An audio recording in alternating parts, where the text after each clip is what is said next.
E T F ಅಂದರೆ ಏನು? E T F ಅಂದರೆ ನಾವು ಎಕ್ಸ್ಚೇಂಜ್ ಟ್ರೇಡೆಡ್ ಫಂಡ್ ಅಂತ ಕರಿತೀವಿ. ಏನಿದು, ಇದರ ಇತಿಹಾಸ ಏನು, ಇದರ ಬಗ್ಗೆ ಎಲ್ಲ ನಾವು ಸಂಕ್ಷಿಪ್ತವಾಗಿ ತಿಳಿಯೋದಕ್ಕೆ ಮುಂದಾಣ. ಅದಕ್ಕೂ ಮುಂಚೆ ನಮ್ಮ ಯೂಟ್ಯೂಬ್ ಚಾನಲ್ ಆದಂಥ KFETA ಕನ್ನಡ ಯೂಟ್ಯೂಬ್ ಚಾನಲ್ ನೀವು ಸಬ್ಸ್ಕ್ರೈಬ್ ಮಾಡಿ, ನಿಮ್ಮ ಅನಿಸಿಕೆ ಅಭಿಪ್ರಾಯಗಳನ್ನು ಕಮೆಂಟ್ಗಳ ಮೂಲಕ ತಿಳಿಸಿ.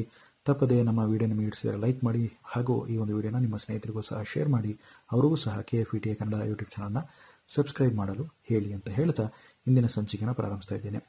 ಜಾನ್ ಬೋಗಲ್ ಅನ್ನೋರು ಬೋಗಲ್ ಎಫೆಕ್ಟ್ ಅನ್ನೋ ಒಂದು ಪುಸ್ತಕವನ್ನು ಬರೆದಿದ್ದಾರೆ. ಜಾನ್ ಡಿ ಬೋಗಲ್ ರವರು ಬರೆದಂತಹ ಬೋಗಲ್ ಎಫೆಕ್ಟ್ನಲ್ಲಿ ಅವರು ಈ ETF ಬಗ್ಗೆ ತಮ್ಮ ಒಂದು ಪರಿಚಯವನ್ನು ನೀಡ್ತಾ ಹೋಗ್ತಾರೆ ಅನ್ನುವಂಥ ವಿಚಾರ. ಈ ಎಕ್ಸ್ಚೇಂಜ್ ಟ್ರೇಡೆಡ್ ಫಂಡ್ ಅನ್ನೋದನ್ನು ಅವರು ಮೊದಲಿಗೆ ಏನು ಮಾಡಿದ್ರು ಅಂದರೆ ಅಮೆರಿಕದಲ್ಲಿ ಅದನ್ನು ಹೊರತರಲಾಯಿತು ಅನ್ನುವಂಥ ವಿಚಾರ. ಇದನ್ನು ವ್ಯಾನ್ ಗಾರ್ಡ್ ETF ಅನ್ನುವಂಥ ಒಂದು ETF ಇದೆ ಅಮೆರಿಕದಲ್ಲಿ. ಅದನ್ನು ಪರಿಚಯಿಸಿದಂಥ ಕೀರ್ತಿ ಜಾನ್ ಡಿ ಬೋಗಲ್ ರವರಿಗಿದೆ ಅನ್ನುವಂಥ ವಿಷಯ. ಏನಿದು ETF ಅಂದರೆ, ಹೇಗಿದು ಕೆಲಸ ಮಾಡುತ್ತೆ ಅನ್ನೋದನ್ನು ನಾವೀಗ ತಿಳ್ಕೊಳ್ಳೋದಕ್ಕೆ ಪ್ರಯತ್ನ ಪಡೋಣ. ETF ಅಥವಾ ಎಕ್ಸ್ಚೇಂಜ್ ಟ್ರೇಡೆಡ್ ಫಂಡ್ ಅಂತ ಏನಿದೆ, ಇದು ಒಂದು ಹಣಕಾಸಿನ ಯಂತ್ರದಂತೆ ಅದು ಕೆಲಸ ಮಾಡುತ್ತೆ. ಇದು ಸ್ಟಾಕ್ ರೀತಿಯಲ್ಲೇ ಇರುತ್ತೆ, ಆದರೆ ಸ್ಟಾಕ್ ಅಲ್ಲ. ಏನು ಇದು ಸ್ಟಾಕಿಗೂ ETF ಇರುವಂಥ ಒಂದು ವ್ಯತ್ಯಾಸ ಅಂತ ನಾವು ನೋಡೋದಾದರೆ, ಸ್ಟಾಕ್ ಒಂದೇ ಒಂದು ಪ್ರತ್ಯೇಕವಾದಂಥ ಒಂದು ಕಂಪನಿಯ ಬಿಸ್ನೆಸ್ನ ಒಂದು ಫಿನಾನ್ಷಿಯಲ್ ಇನ್ಸ್ಟ್ರೂಮೆಂಟ್ ಆಗಿದೆ, ಒಂದು ಪತ್ರ ಅಂತ ಹೇಳ್ಬೋದು, ಷೇರು ಪತ್ರ ಅಂತ ಹೇಳ್ಬೋದು. ಈ ಒಂದು ಬಿಸ್ನೆಸ್ನ ಒಂದು ಷೇರು ಪತ್ರ ಏನಿದೆ, ಇದರ ಮೂಲಕ ಆ ಒಂದು ಷೇರು ಪತ್ರವನ್ನು ಖರೀದಿ ಮಾಡೋದರ ಮೂಲಕ ನೀವು ಆ ಕಂಪನಿಯ ಷೇರುದಾರರಾಗ್ತೀರಾ ಅನ್ನುವಂಥ ವಿಷಯ. ಇದು ಎಲ್ಲರಿಗೂ ಸಹ ತಿಳಿದಂಥ ಒಂದು ವಿಚಾರ ಆಗಿದೆ. ಆದರೆ ETF ಅಂದರೆ ಏನು, ಈ ETF ಹೇಗೆ ಕೆಲಸ ಮಾಡುತ್ತೆ ಅಂತ ನೋಡೋದಾದರೆ, ETF-ನ ನಾವು ಇಂಡೆಕ್ಸ್ ಅಂತ ಸಹ ಕರಿತೀವಿ. ಎಕ್ಸ್ಚೇಂಜ್ ಟ್ರೇಡೆಡ್ ಫಂಡಲ್ಲಿ ಏನಿದೆ ಅಂದರೆ, ಈ ಇಂಡೆಕ್ಸ್ ಅನ್ನೋದೇನು ಅಂತ ಪ್ರಶ್ನೆ ನಿಮಗೆ ಕೇಳ್ಬೋದು. ಈ ಇಂಡೆಕ್ಸ್ ಅಂತಂದರೆ ಸಾಧಾರಣವಾಗಿ ಒಂದು ದೇಶದ ಪ್ರಸಿದ್ಧ ಕಂಪನಿಗಳ ಒಂದು ಗುಚ್ಛ ಅಂತ ನಾವು ಹೇಳ್ಬೋದು.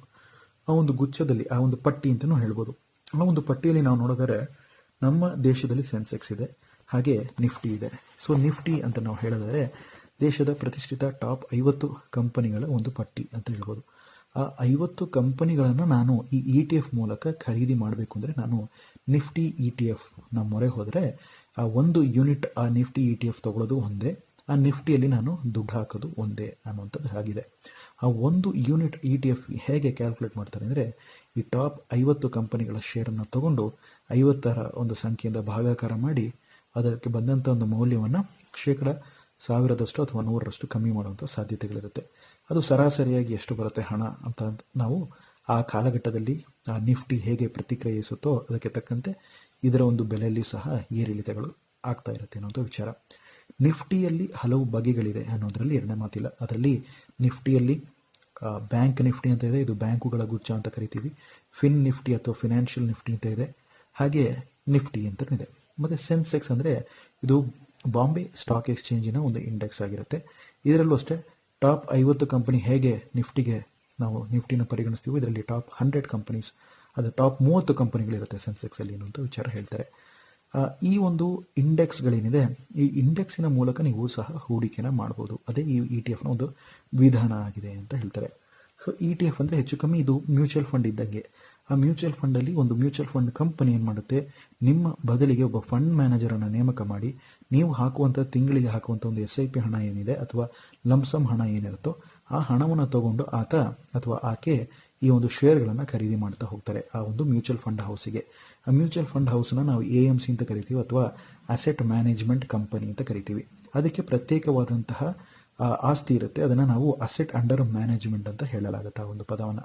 ಸೊ ಈ ಅಸೆಟ್ ಅಂಡರ್ ಮ್ಯಾನೇಜ್ಮೆಂಟ್ ಮೂಲಕ ಆ ಮ್ಯೂಚುವಲ್ ಫಂಡ್ ಯಾವ್ಯಾವ ಒಂದು ಆಸ್ತಿಯನ್ನು ಹೊಂದಿದೆ, ಅದು ಬಂಗಾರ ಆಗಿರ್ಬೋದು, ರಿಯಲ್ ಎಸ್ಟೇಟ್ ಆಗಿರ್ಬೋದು, ಅಥವಾ ಈ ರೀತಿಯಾದಂಥ large cap, mid cap, small cap, debt ಅಥವಾ ಬಾಂಡ್ಗಳಾಗಿರ್ಬೋದು, ಎಲ್ಲದನ್ನು ಸಹ ಹಣಕಾಸಿನ ಒಂದು ಯಂತ್ರಗಳಲ್ಲಿ ಹೂಡಿಕೆ ಮಾಡಿರುತ್ತೆ ಈ ಮ್ಯೂಚುವಲ್ ಫಂಡ್ ಕಂಪನಿಗಳು ಅನ್ನೋಂಥ ವಿಚಾರ. ಅದೇ ರೀತಿಯೇ ಈ ETF ಅಲ್ಲಿ ಏನು ಅಂತಂದರೆ, ಈ ETF-ಗೆ ಮೇಂಟೆನೆನ್ಸ್ ಅನ್ನೋದಿರೋದಿಲ್ಲ, ಇದಕ್ಕೆ ಒಂದು ಫಂಡ್ ಮ್ಯಾನೇಜರ್ನ ಅವಶ್ಯಕತೆ ಬರೋದಿಲ್ಲ. ಸಾಧಾರಣವಾಗಿ ಈ ಒಂದು ETF-ಗಳಲ್ಲಿ ನಿಮಗೆ ಆ ಫಂಡ್ ಮ್ಯಾನೇಜರ್ಗಳು ಸಹ ಇದ್ದರೂ ಸಹ ಅವರು ಹೆಚ್ಚಿನ ಪ್ರಮಾಣದಲ್ಲಿ ಆ್ಯಕ್ಟಿವ್ ಆಗಿರೋದಿಲ್ಲ, ಪ್ಯಾಸಿವ್ ಆಗಿ ಇನ್ವೆಸ್ಟ್ಮೆಂಟ್ ಮಾಡ್ತಾರೆ ಅನ್ನುವಂಥ ವಿಚಾರ.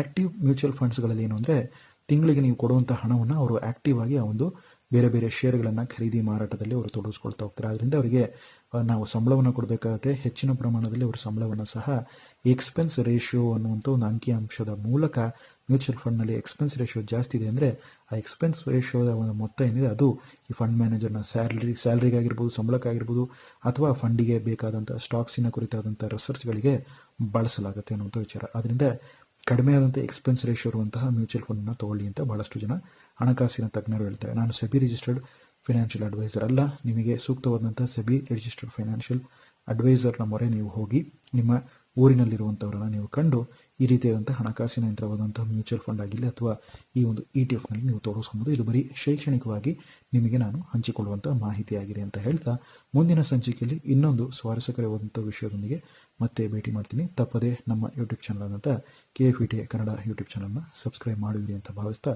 ಮತ್ತೆ ಭೇಟಿಯಾಗೋಣ. ಧನ್ಯವಾದಗಳೊಂದಿಗೆ ನಿಮ್ಮ ಸಂದೇಶ.